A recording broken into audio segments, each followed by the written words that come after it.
माता स्वरूपं माता स्वरूपं देवी स्वरूपं देवी स्वरूपं प्रकृति स्वरूपं प्रकृति स्वरूपं प्रणम्यं प्रणम्यं प्रणम्यं प्रणम्यं। बोल माता आदि सती जगजननी जगन्माता की जय। इस सत्य चेतना जनजागरण शिविर के इन क्षणों पर यहाँ उपस्थित अपने समस्त शिष्य चेतनांशों, माँ के भक्तों, श्रद्धालुओं एवं इस शिविर व्यवस्था में लगे हुए समस्त कार्यकर्ताओं को अपने हृदय में धारण करता हुआ माता आदि सती जगजननी जगदम्बा का पूर्ण आशीर्वाद प्राप्त करता हुआ अपना पूरा आशीर्वाद आप समस्त लोगों को समर्पित करता हूँ।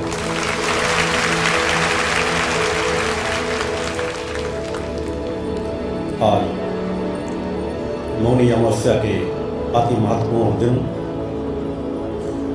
माता आदि सती जगजननी जगदम्बा के चरणों में सतत प्रार्थना है कि आपको इसी स्थल पर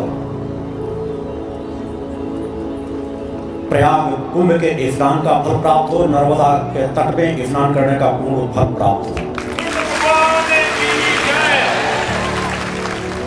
जहां माता आदि सती जगजननी जगदम्बा का स्मरण हो रहा हो, चिंतन हो रहा हो, बंधन हो रहा हो, पूजन हो रहा हो, जहां ऐसे शक्ति साधकों का समूह उपस्थित हो, वहां मां के आशीर्वाद से समस्त शक्तियों का आशीर्वाद सतत प्राप्त हो जाता है।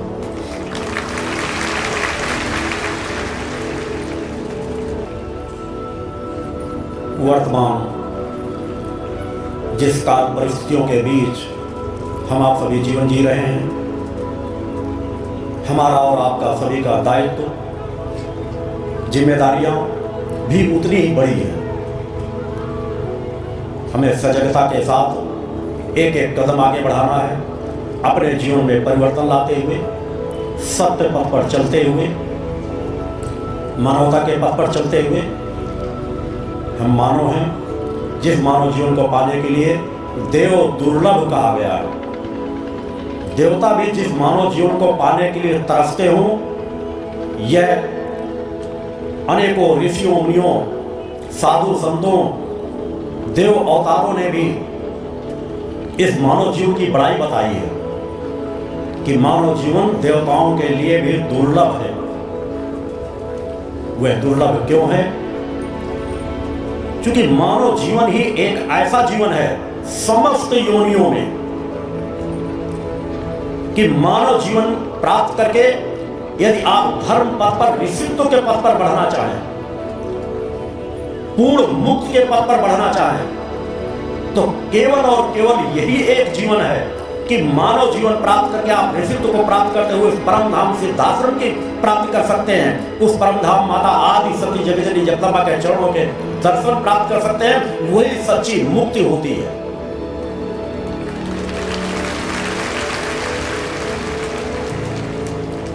मानव की चेतना के अंदर ही समस्त ब्रह्मांड समाहित है। उन द्वारों पर केवल हमको प्रवेश करते हुए जन्म दर जन्म आगे की ओर बढ़ते जाना है। इस काल में माता आदि सती जगजननी जगदम्बा के असंख्य स्वरूप हैं। उन स्वरूपों में माता महेश मर्दनी के स्वरूप की आराधना पूजन मानव के लिए अत्यंत कल्याणकारी, फलदायी और सत्य पथ पर बढ़ाने वाली, आत्मचेतना की प्राप्ति कराने वाली साधना है। माता भक्तिया महेश मर्दनी के स्वरूप में भी, माता भक्ति के भी स्वरूपों के बारे में समाज में नाना प्रकार की भ्रांतियां पैदा हो जाती हैं, जिन्हें देवादिदेव भी मां कहकर के पुकारते हैं। जब उन्हें भी कोई मार्ग विषम परिस्थितियों में नजर नहीं आता तो उस परम सत्ता को पुकारते हैं, माता को पुकारते हैं। मां शब्द के रूप में उनकी स्तुति और वंदना करते हैं। मां कहीं पर भी, किसी रूप में, किसी जगह से, आपके मेरे किसी शरीर से, जड़ से, चेतन से, शून्य से, कहीं से भी किसी रूप में अपना स्वरूप धारण कर सकती है। चूंकि वह सर्वव्यापक हैं, सब में व्याप्त हैं, सब उन्हीं के अंश हैं। और जब उन्हीं के अंश हैं तो किसी स्वरूप को माध्यम बना करके वो वहां पर अपनी उपस्थिति जब जिस काल में जिस स्वरूप की आवश्यकता है वहां पर उपस्थिति अपनी दर्ज करा देती है। मगर समाज में भ्रांति हो जाती है कि उन्हें माता भक्ति को, माता महेश्वरदेवी को ब्रह्मा विष्णु महेश से उत्पन्न हुई। जो ब्रह्मा विष्णु महेश मां कहकर पुकारते हो, कहीं भी धर्म ग्रंथों में किसी जगह उल्लेख मिला है कि जहां पर कहीं पर लिखा हो कि ब्रह्मा विष्णु महेश ने कहा है कि ये मेरी पुत्री है, इनको मैंने उत्पन्न किया है? मगर जो हिंदुस्तान भेड़िया दफान भग रहा है। आपकी सोच जब तक उस धरातल को नहीं पकड़ेगी तब तक आपका मन एकाग्र नहीं होगा। तब तक आप जब उन छवियों के सामने बैठेंगे तो आपको एहसास नहीं होगा कि सौभाग्य से, माँ की कृपा से, अगर मुझे किसी मंदिर में, किसी माँ के चरणों में, माँ की छत के समक्ष बैठने का सौभाग्य प्राप्त हो रहा तो शायद मुझसे बड़ा कोई सौभाग्यशाली नहीं है। किन क्षणों में मुझे माँ की आराधना करने का सौभाग्य प्राप्त हुआ है। लोग नाना प्रकार की साधनाओं में भटक रहे हैं, आराधनाओं में भटक रहे हैं, तंत्र में भटक रहे हैं, मंत्र में भटक रहे हैं, यंत्र में भटक रहे हैं। मुझे माता महेश्वरदेवी के स्वरूप की आराधना करने का सौभाग्य प्राप्त हो रहा है। वह माता महेश्वरदेवी जो देवादि देवों के भी दुख दर्दों को दूर करने वाली है, मानवता की रक्षा करने वाली है। और यह काल भी इससे ज्यादा विषम परिस्थिति और कुछ नहीं हो सकती। इस काल में भी माता भक्ति, माता महेश्वरदेवी की वह शक्ति पुनः जागृत हो रही है। माता महेश्वरदेवी को अवतार लेने की आवश्यकता नहीं। अरे माता महेश्वरदेवी तो आप सभी के स्वरूपों में मुझे नजर आती है। अपने आप को पहचानो, माता महेश्वरदेवी की शक्ति को अपने अंदर से जगाओ। जिस दिन तुम्हारे अंदर वह शक्ति जागृत होती चली जाएगी, तुम एक सशक्त धर्म योद्धा के समान खड़े होगे और मां के चरणों में कह सकोगे कि मां हमें आपने जो है पात्रता दी है, इस पात्रता का हम सदुपयोग करके, इस भूतल पर वह परिवर्तन करके हम धर्म योद्धा के रूप में खड़े होकर के अनीत अन्याय धर्म को समाप्त करके सत्य धर्म की स्थापना करके सतयुग की नींव डाल करके सतयुग का मार्ग प्रशस्त करेंगे।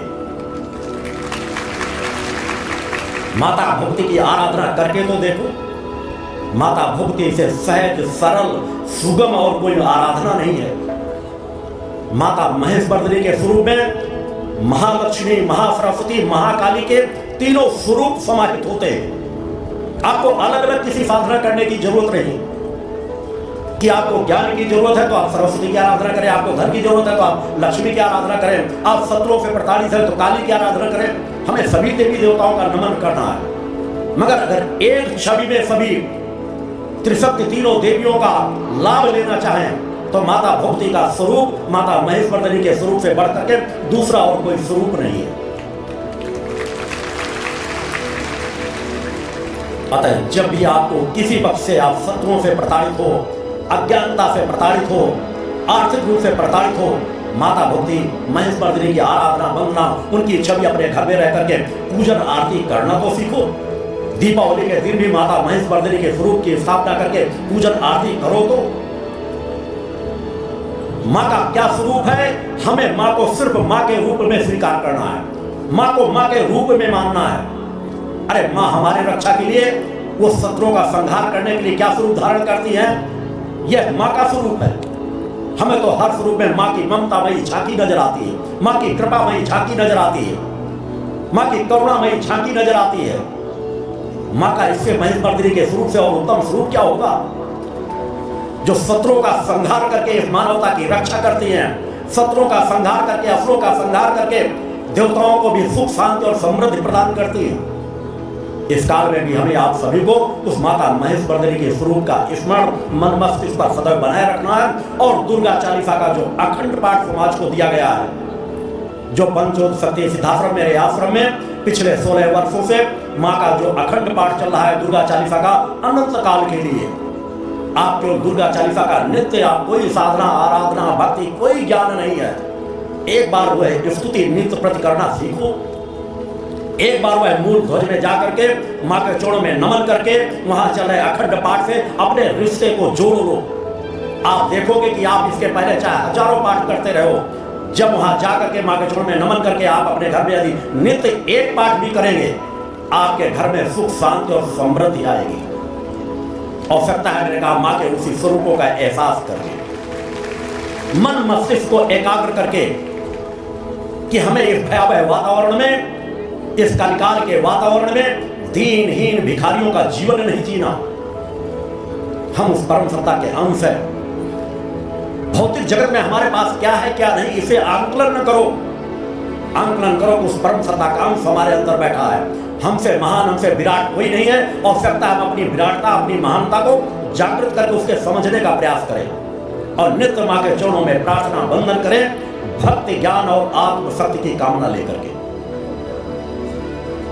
जब आप ये भाव लेकर के मां की आराधना करेंगे तो आपके घर में सुख, शांति, समृद्धि के साथ आप सतत सत्य पथ पर चल सकेंगे। आपका पतन रुकेगा, आपके बच्चों को भी सही मार्ग मिलेगा। अपने घर में मां का मूल ध्वज, मां का ध्वजा घर में लगाओ, मां की थोड़ी छवि रख लो। आपका घर बड़ा है, आप अलग कमरा बना सकते हो, नहीं बना सकते हो, एक कक्ष है, एक झोपड़ी है, वहां छत को टांग दो। जहां जैसी जगह मिले अपने घर में मां की छवि को पहले एक स्थान दो। मूर्ति पूजा एक सशक्त माध्यम है। वह अज्ञानी है जो मूर्ति पूजा का विरोध करते हैं। अरे जिस काल में देखो माता सीता का भी गौरी पूजन का वृतांत आता है। हर काल में किसी न किसी ऋषियों मुनियों ने सभी शक्तियों का आराधना की है। चाहे असुर रहे हो, वो भी देवी शक्तियों की आराधना करते रहे। मूर्ति पूजन के से बड़ा सशक्त और दूसरा कोई माध्यम नहीं है। मूर्तियों को जीवंत किया जा सकता है। प्रकट सत्ता के अनेकों समाज में अनेकों प्रकार, एक खंभे से भगवान प्रकट हो सकते हैं। तो उस मूर्ति पूजन में यदि प्राण प्रतिष्ठा सही की गई हो तो आज भी उन ऋषियों मुनियों के द्वारा जहां पर प्राण प्रतिष्ठा की गई है, मूर्तियां सजीव रूप से रह करके कार्य करती हैं। हमारे ऋषियों मुनियों साधकों ने साधना आराधना करके मूर्तियों से सब कुछ स्वयं प्राप्त किया है और सब कुछ समाज को दिया है। मैंने भी मूर्ति पूजन की आराधना करके इस काल में मैं पूर्व की अपनी साधना आराधनाओं का उपयोग नहीं करता। मानव जीवन में मनुष्योचित कर्म करते हुए, ऋषित्व का जीवन जीते हुए इस जीवन में जो कुछ भी साधनाएं की है उन्हीं का उपयोग समाज के बीच करता हूं। मुझे आज आवश्यकता नहीं है कि मैं मूर्ति पूजा करूं या एकांत बैठूं, चाहे जहां बैठ जाऊं। मैं अगर बाथरूम में लैट्रिन के स्थान पर बैठ करके ध्यानस्थ हो जाऊंगा, मुझे वहां भी उतनी ही तृप्ति मिल जाएगी। मगर समाज को दिशा देने के लिए वो इसके अलावा और दूसरा कोई रास्ता नहीं है। मगर उस पात्रता को प्राप्त करके आज भी मैं मूर्ति पूजा पे अटूट निष्ठा और विश्वास रखता हुआ उसी तरह आज भी वह कर्म करता हूं। क्योंकि स्थूल जगत में यदि कोई है तो उसे स्थूल जगत को माध्यम बनाए बगैर वह सत्य पथ तक नहीं बढ़ सकता।